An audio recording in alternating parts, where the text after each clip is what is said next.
Olavo, meu amigo Markus Molitor. E olha, é uma bateria de respeito aqui, hein? Exato. Hoje vamos degustar. Me fala um pouquinho desse. Antes de tudo, obrigado do convite. Imagina, é um prazer. Bom, Markus Molitor hoje já se tornou um ícone, né, na Mosel. Rieslings maravilhosos, todos chamando de Premier Cru e Grand Cru, né? Mas tem muita classificação, mais realmente de terroirs excepcionais. E, bom, eu conheci ele na minha estadia na Alemanha, né, nos anos que eu trabalhei lá e tinha importadora lá, ainda tenho, né, e quando vim pra cá, trouxe ele pra cá também. Então, não tinha no Brasil antes? Não tinha no Brasil antes, e avisei ele que estava vindo pro Brasil, abrindo a importadora, trazendo a importadora pra cá, e aí ele embarcou com a gente também. Que legal, e me fala um pouquinho, como é que é o esquema dele? É sustentável? Os alemães são muito nessa linha, né? Para eles, na verdade, é algo quase que normal, né? Hoje se fala muito em vinho natural, em leveduras indígenas e tudo mais, fermentação natural. Para eles isso tudo é básico. Então, fermentação natural, tanques abertos, enfim, é tudo como segue o protocolo alemão. Então, ele é dentro do habitué. E com quem nós vamos falar hoje aí? Hoje com o Daniel, que é o diretor da vinícola, e talvez, ele ainda não confirmou, mas 90% de chance de estar o próprio Markus Molitor. Que bacana. Então, estou aguardando, talvez a gente tenha uma surpresa. Então você vai gastar o alemão hoje e traduzir para nós. Até porque ele não fala inglês, né? Não fala inglês? Você vai ter que gastar. Vai ser legal, então. Vou ter que gastar. Obrigado, viu? Obrigado a você, Didu. What they do tomorrow. Because Saturday here is a normal work day in the monitor world. He will join us later. So first of all, we have for 8 generations wine growing in the family, but still I would say that we are a quite young winery, means everything what is Markus Molitor today was built up by himself, beginning with the first vintage, which was 1985. So back in the days, because of some business issues, the family lost more or less everything, and Markus had to start very young with empty pockets and just 1.5 hectare in Welener Klosterberg. This is the vineyard from the Pinot Blanc we will try at first.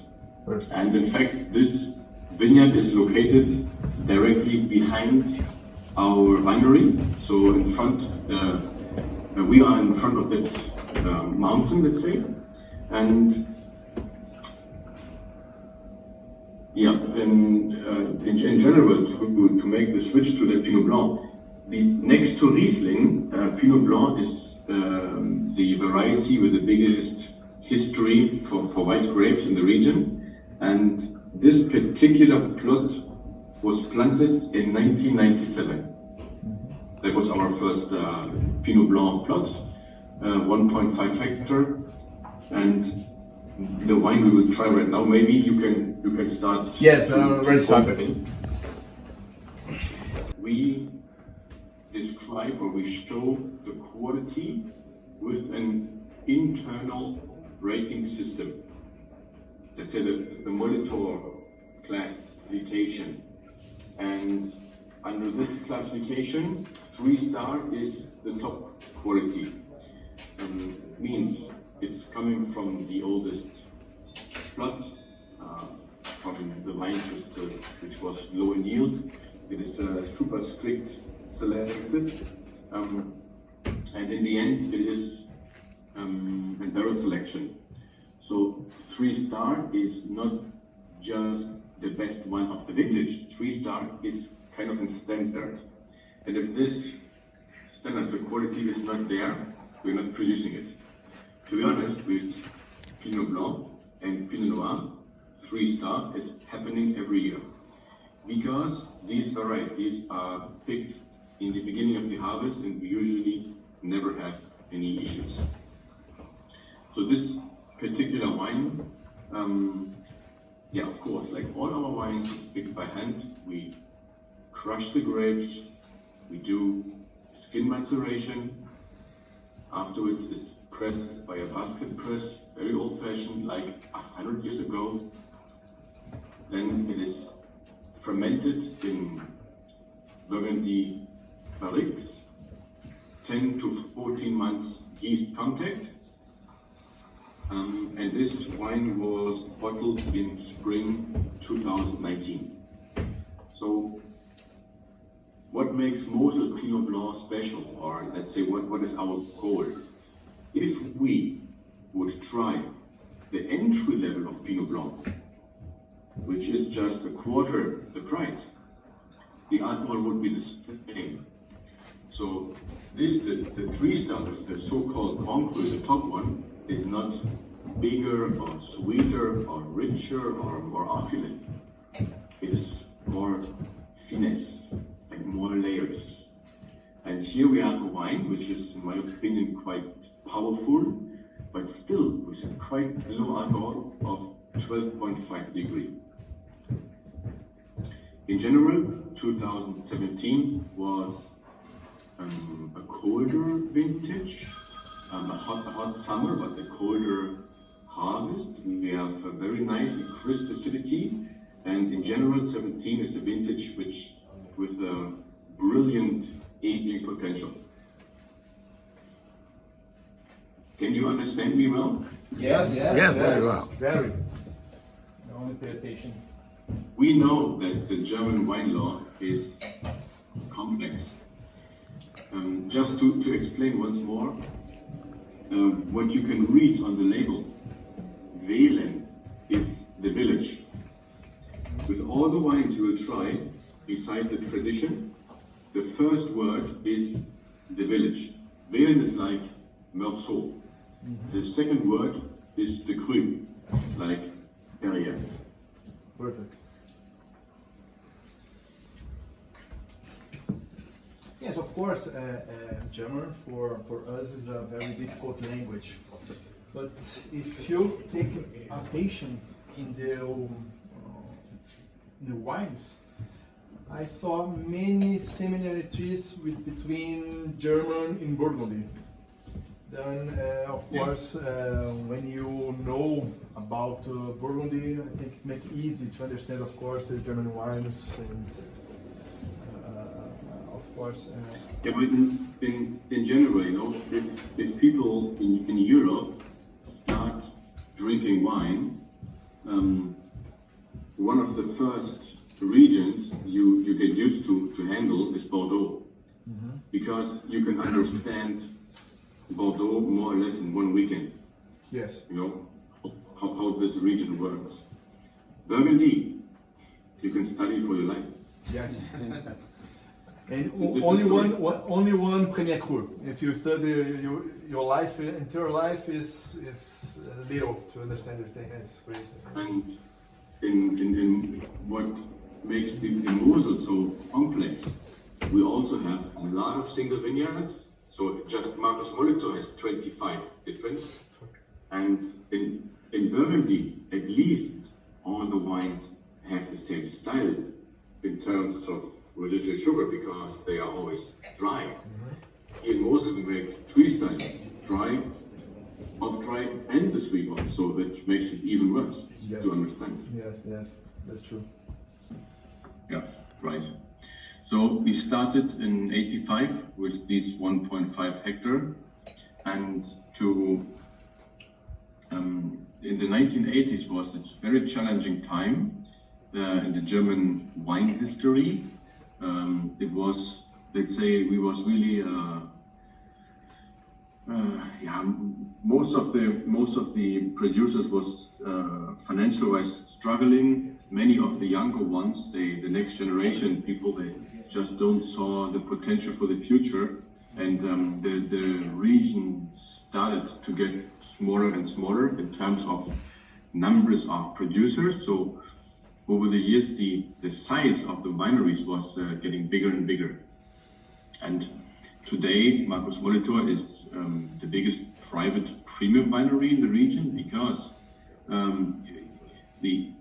I need to go back a little bit. Around 1900, if we would do a time travel to 1900, there were 6 major wine regions in the international trade.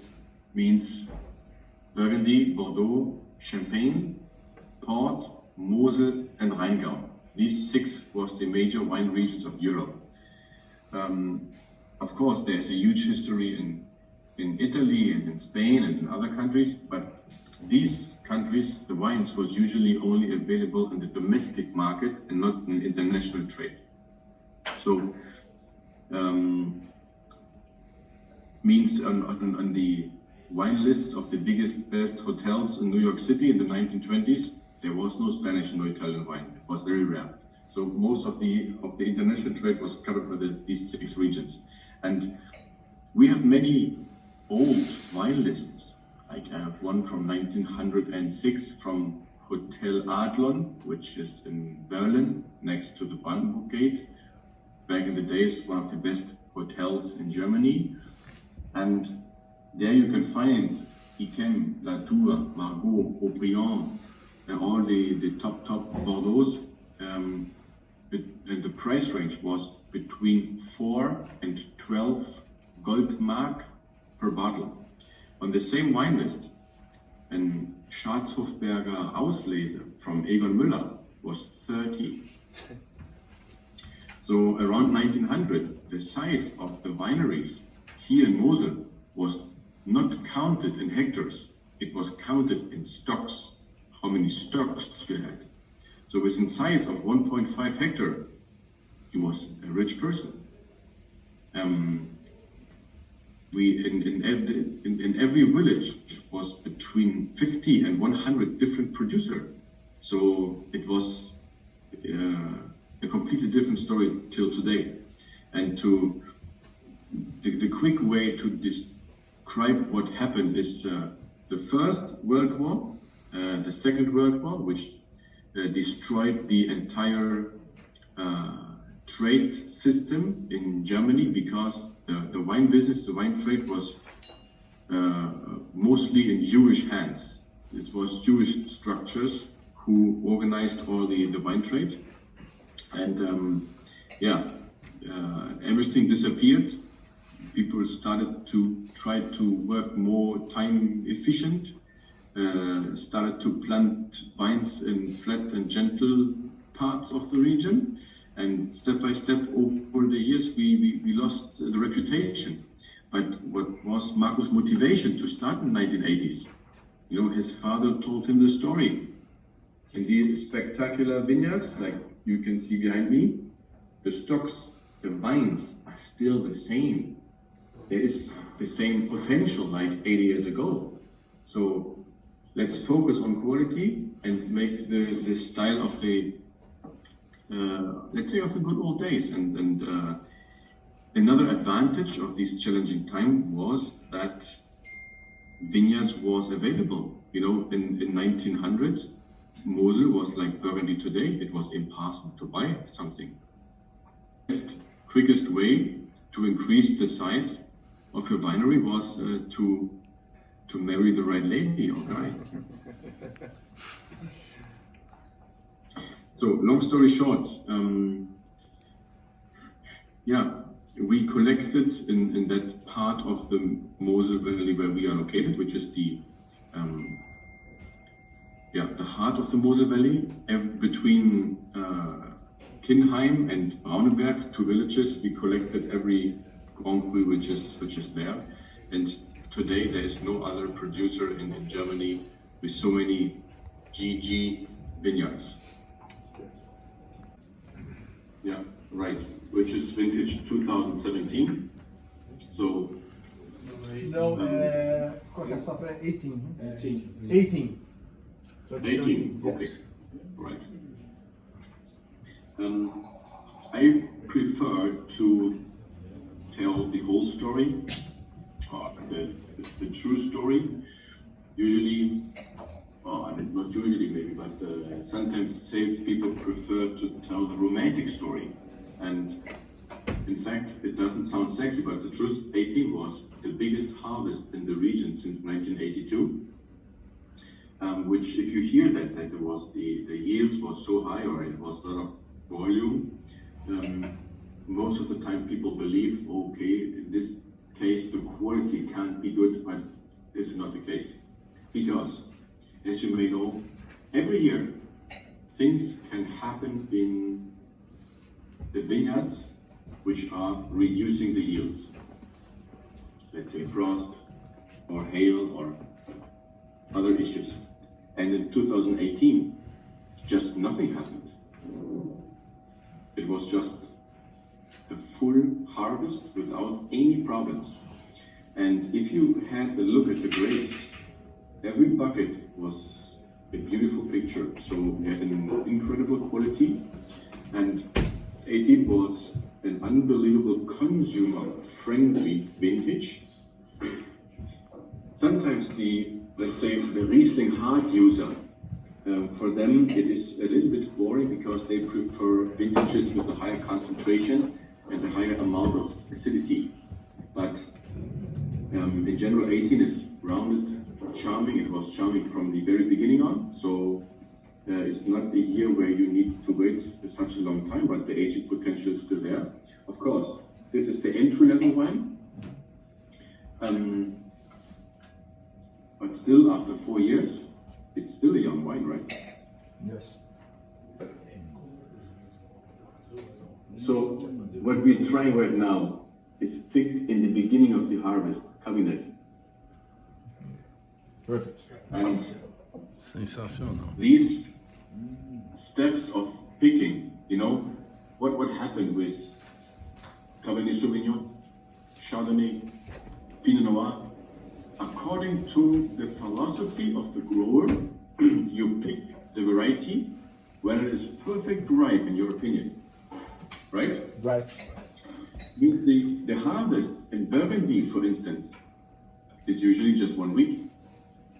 And you as a grower believe now it's a perfect timing, whenever it is, you try to get it in a week. For Riesling, it's different. There is not 1 week. For Riesling, we harvest 6 weeks, because due to the different stadium of development, of maturation, you can create so many different styles that make Riesling the variety with 1,000 faces. So if you harvest in the beginning of the harvest, very early, you can create a dry wine with 10 degrees of alcohol. If you would ripe it if you would harvest it super late, fully ripe, then you can have a dry Riesling with 14 degrees of alcohol. Technically, we don't want that, but technically possible. Yeah. So in general, we try to have wines which are intense and concentration and pressure and energy and vibration with the lowest parts of alcohol. And this particular cabinet you have right now is already a very rich one. Usually we have 10.5 alcohol. In this case, it's 11.5, which is a lot for a cabinet. But this is also a bit the fully ripe vintage 18. And we are a little bit in a side valley. And from that plot over here was the Pinot Blanc. Okay, higher. And this like here is the biggest Riesling part we have in Vienna close like. This is where I'm in that window I'm sitting right now. I'm jealous.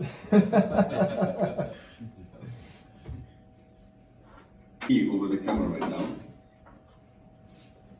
So here is the river. Okay. We cannot really see the water now, but this is the river. Mm-hmm. And here you can see a village. This village is called Zeltingen. Behind the village, we can see 3 different vineyards. One vineyard is here, to this side. Mm-hmm. One is in the middle. Mm-hmm. And one vineyard is here. So, how to read the label? Zeltingen, Himmelreich, Schlossberg, Sonnenuhr. That are the names of that particular cruise. As I said in the beginning, the system, how we describe the vineyard names, is based the same way like the colleagues in Burgundy are working. Perfect.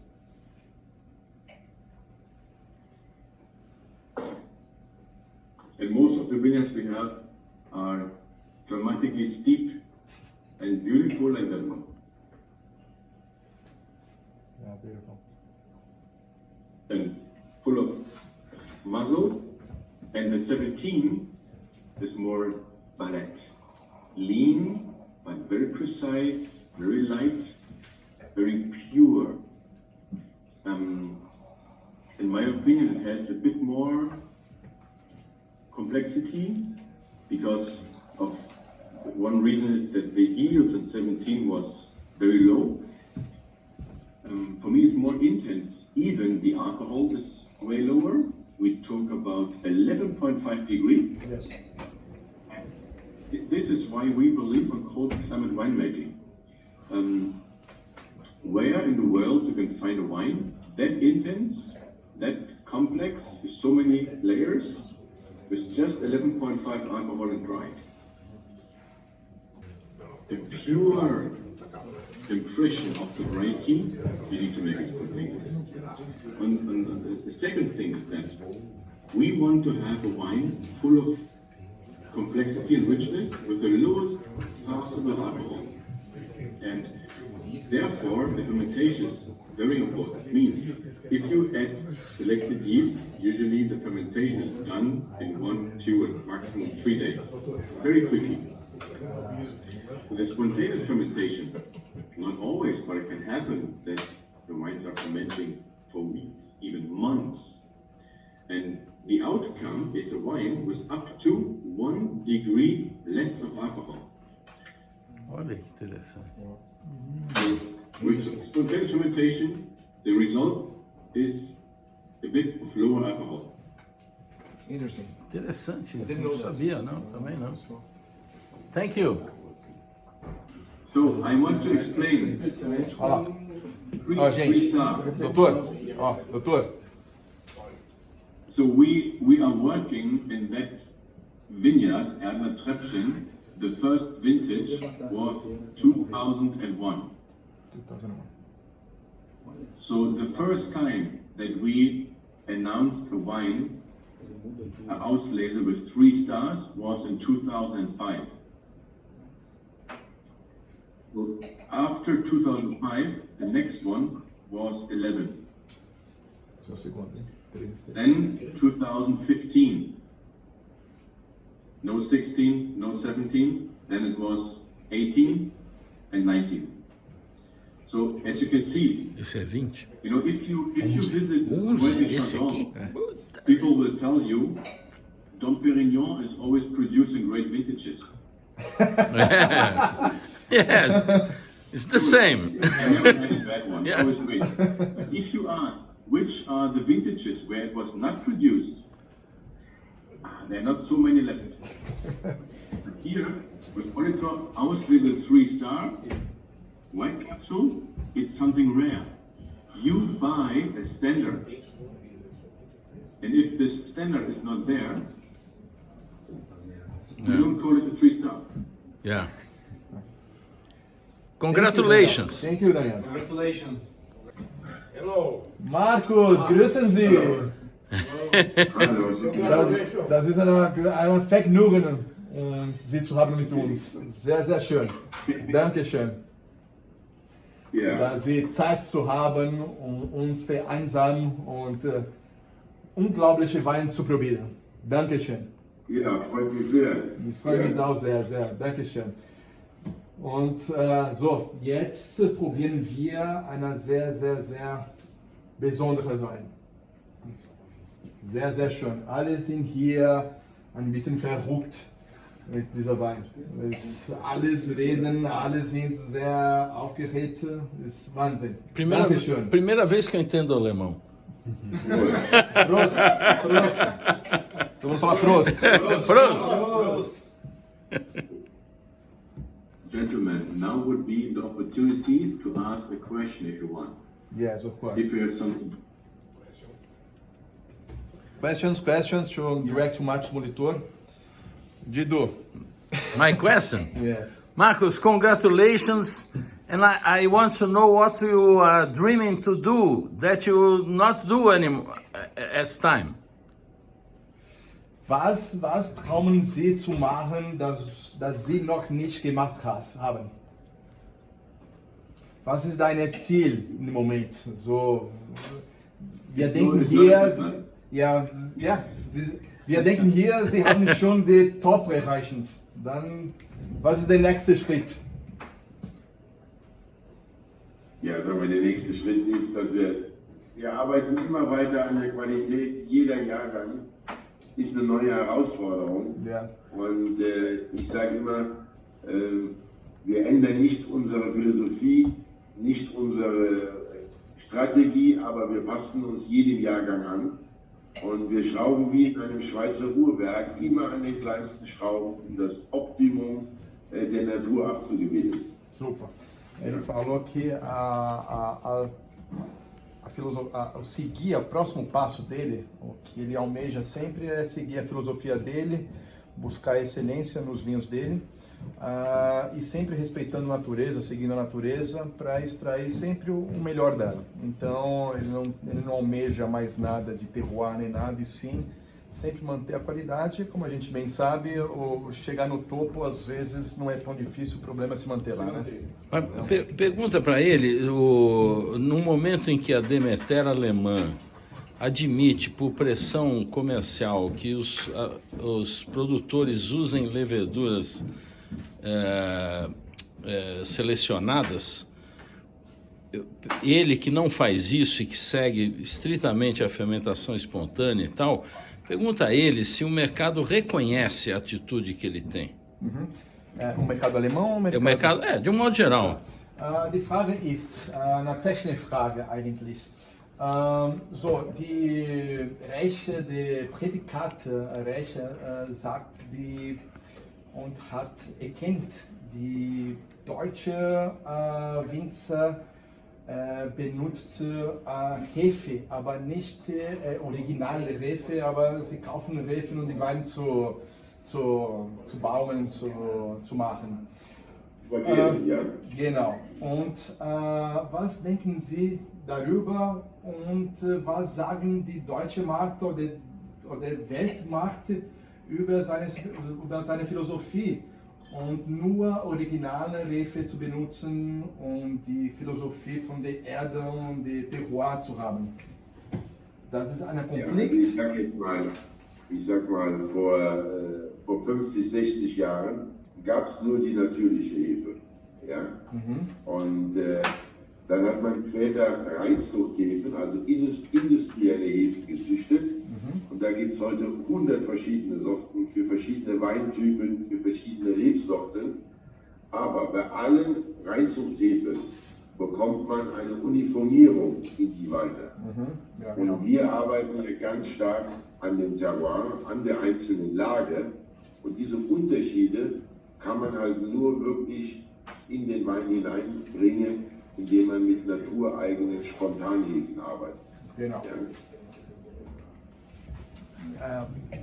Bom, ele falou que realmente aquilo que a gente sempre fala, com a adição de leveduras não selecionadas, né, você tem vinhos trajados de uniformizados. Né? Então, para ele isso além de qualquer filosofia dele, inadmissível. Ele trabalha, na verdade, com terroir, o que ela expressa. E isso você só consegue 100% só com leveduras indígenas locais. Então, para ele, enfim... Agradeço, disse que eu fico orgulhoso de saber disso. Dido hat gesagt, ist sehr stolz, dass Sie diese Philosophie haben und schöne Weine zu uns zu bringen und diese Möglichkeit und original Wein aus Mosel und Markus Molitor zu haben. Ja, sehr gerne. Aber man muss noch was dazu sagen. Ja. Also man kann jetzt nicht, es wird jetzt sehr viel diskutiert in der Weinwelt, ob man mit industriellen Reinzuchthäfen arbeitet oder spontan vergärt. Ich sage, alle Top-Weingüter, die individuell arbeiten in der Regel mit Spontanvergärung. Mhm. Ja?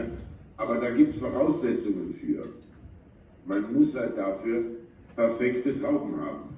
Natürlich. Man kann nicht mit einer Vollerntemaschine alles wegernten und das dann einfach, ich sage jetzt mal, der Natur überlassen. Genau, das ist keine Magie, ne? Das ist nicht eine Magieformel. Ja, Man braucht perfekte Trauben und sehr viel Aufmerksamkeit. Dann ist Spontanvergärung das Individuellste, was es gibt. Perfeito. Ele também fala da importância de se trabalhar na uva, no terroir, a perfeição que ela tem que ser trazida à vinícola, toda a atenção, é um trabalho exausto, né, que requer muito tempo de atenção. Só daí você vai pensar numa levedura natural, porque, enfim, não adianta também... Senão não vai funcionar. Senão não vai funcionar. Claro. É o vinhedo. É o vinhedo, exatamente. Um Grand Cru, da Bourgogne, por exemplo. Um grande Blanc muito caro, que você compra num restaurante às vezes e vai se decepcionar com aquilo porque a safra foi muito fina, foi uma coisa diferente. Então você não tem como identificar aquilo a não ser que você leia sobre as safras todas as vezes. Né? Então tem como você ficar decorando isso, enfim. Nós estamos só de Borgonha, imagina no mundo todo. Então o Markus Molitor resolveu colocar isso no rótulo. Essa foi uma grande safra, excepcional. Essa ele atesta isso. Então você não precisa decorar essa safra, como é que foi a safra. Ele está nas estrelas marcado isso. Isso. Típico alemão, tudo muito claro, muito explicado. Tudo não tem essa de te enganei sem querer aqui. Why are we doing this? First of all, it is a very traditional style of the region. One of the secrets, one of the magic things in Mosel is to have this unique balance between sweetness and acidity, and it just makes sense with the climate we have. But on the other hand, this is a result of the spontaneous fermentation. And what I learned, my background is I'm a former sommelier, and what I learned is there is nearly no other business, maybe finance, where people lie that much like the wine industry. Nearly every producer is saying, we only work spontaneous or natural, etc., etc. But what happens if the fermentation stops and the wine is not dry? What happens? Of course, you need to start working on the wines and you need to force the wines, etc., etc. In our case, it's no issue. We add the green top, it's done. Okay. Orange wine? In Mosel, for example? Yes? Yeah. Good results, no?